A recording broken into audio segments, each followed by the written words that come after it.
Alrighty, folks. So I have one more thing to talk about, and then we're gonna have a bunch of time to work the next, at least tomorrow, the rest of this class and tomorrow. I'm thinking tomorrow is just gonna be time to work. Get you feeling a lot better, or just making sure that you're all fully caught up on these 6.2 stuff. So I went and added animations because I thought that was important. So today we're gonna look at our washer method, the vertical axis of revolution. So I was gonna show you 3 examples. It's the same thing, just revolving in different places.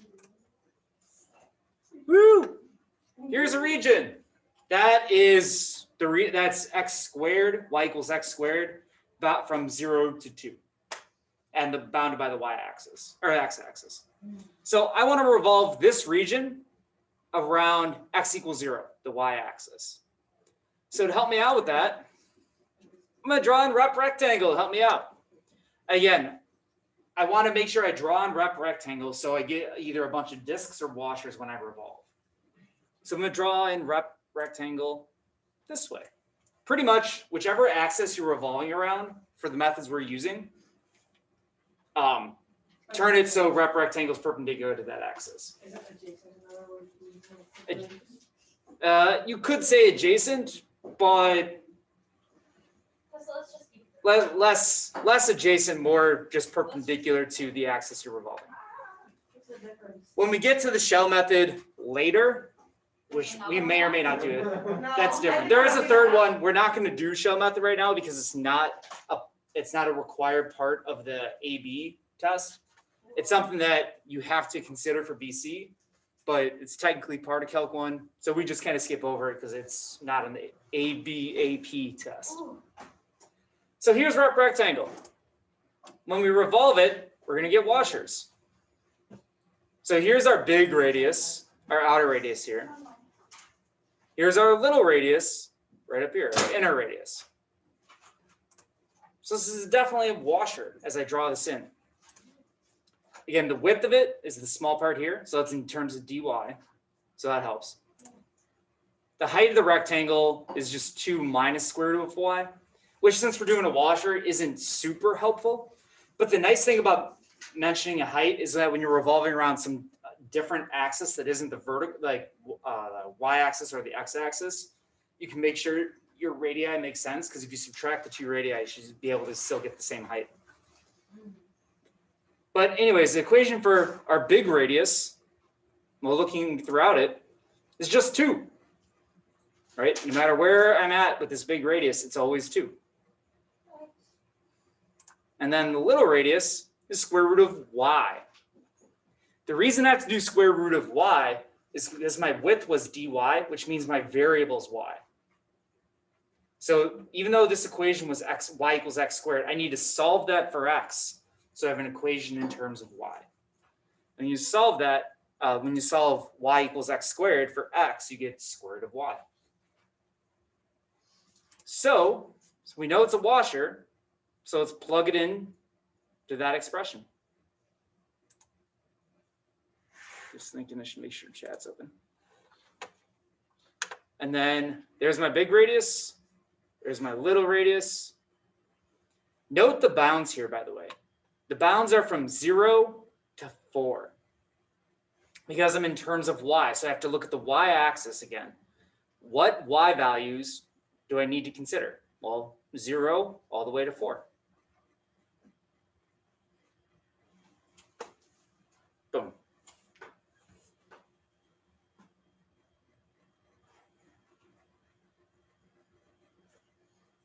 And my markers are not erasing on that whiteboard very well.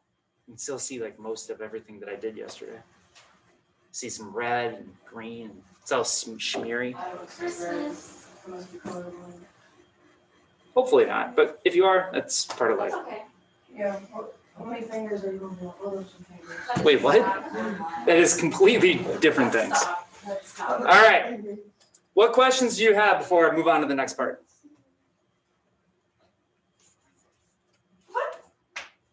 All right. We're going to use the same region for the next 2 as well. So again, just keep that in mind.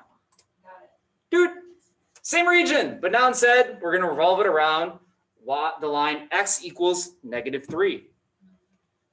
So let's draw a rep rectangle to help us out. Again, I'm doing a vertical axis here, so I should draw in rep rectangle so it's perpendicular to that axis. There they are. All right, my outer radius is this entire distance. My inner radius is this entire distance. So this is going to give me a washer if you haven't figured that out from using R, big R and little r. Wrong way. So the width of rep rectangle is in terms of y. I've put dy because again, it's infinitesimally thin. The height of the rectangle is still 2 minus square root of y. So that, again, the height of the rectangle doesn't change when you have a bigger radius. It's just the shape that is made changes because we had the radii change. So what about big R? So it's 2 minus -3, which could simplify to +5. Because this part of R is 2. This is -3. But really, the distance between two things is the difference between them. So 2 minus -3 is +5. Can't you just count the units from -3 to 2? You totally could. There's a couple other theories about, or like methods for doing this. And you could just totally count. I don't always rely on counting because sometimes the other thing is. Yeah, gotcha. Counting is totally fine if you have a good graph and scale, but I usually just sketch things out, so it's not so good. So boom, I get 5. My inner radius is going to be square root of y minus -3. Again, I was trying to be pedantic and show like 2 minus -3 and square root of y minus -3 to keep thinking about the distance between two functions is the difference of the two functions or two equations in particular. So we can still plug it back into that same equation because we're still doing washers. There we go. I simplified it a little bit. Again, you could, instead of doing 2 plus 3, you can do 5. That's fine.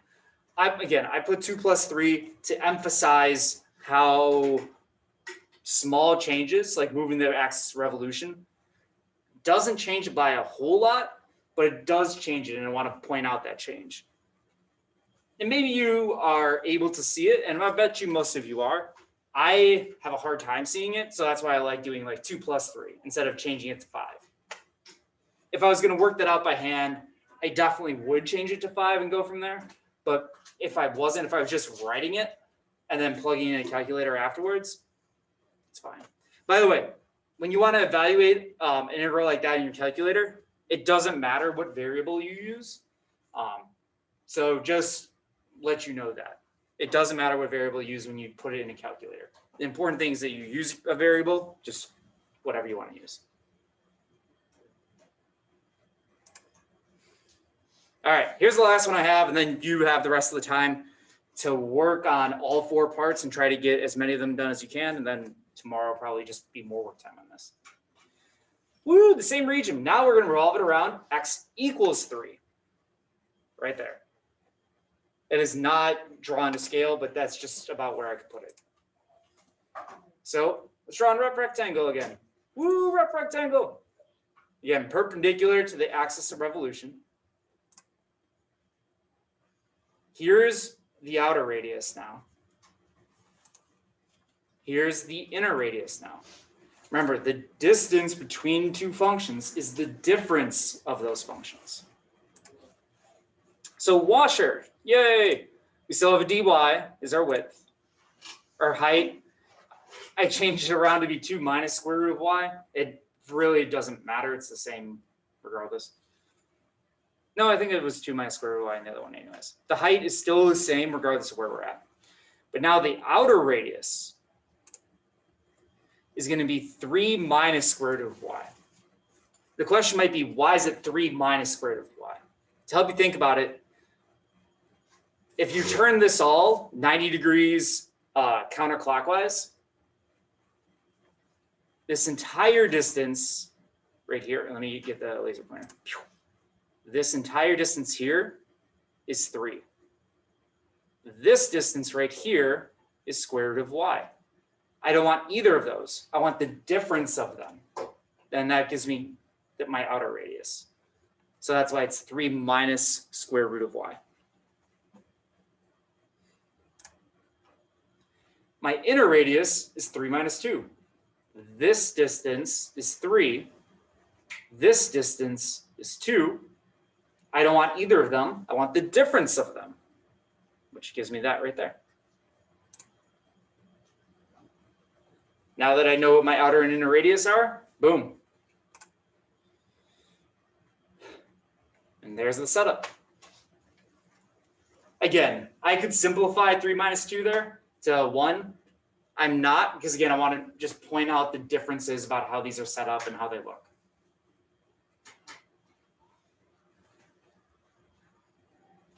What questions do you have about any of the 3 that we looked at today?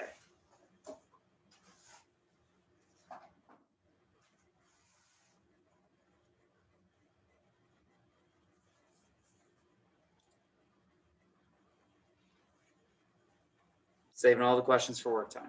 Fair play. But that's it. That's all I want to do in this section for now. So here's part 4. There will be a part 5 at some point, but it probably won't be out of the book. And part 5 will be something different. Anyways, in this assignment, part 4, it's a little bit of everything. Okay? Part 1, part 2, part 3 were very targeted things. Part 4 is a little bit of everything. Okay? That's why I've made sure I want to put that note up there for you. The discs, washers, and horizontal and vertical axes of rotation are in play. So it's very helpful that figure out, sketch the graph, draw, sketch the line of axis of revolution, and then draw in rep rectangle. And then that should help you figure out everything else that goes along with it, okay? Those are the first 3 steps. Sketch the graph, sketch the axis of rotation, sketch rep rectangle. After you've done those 3 things, we have pretty much everything we need.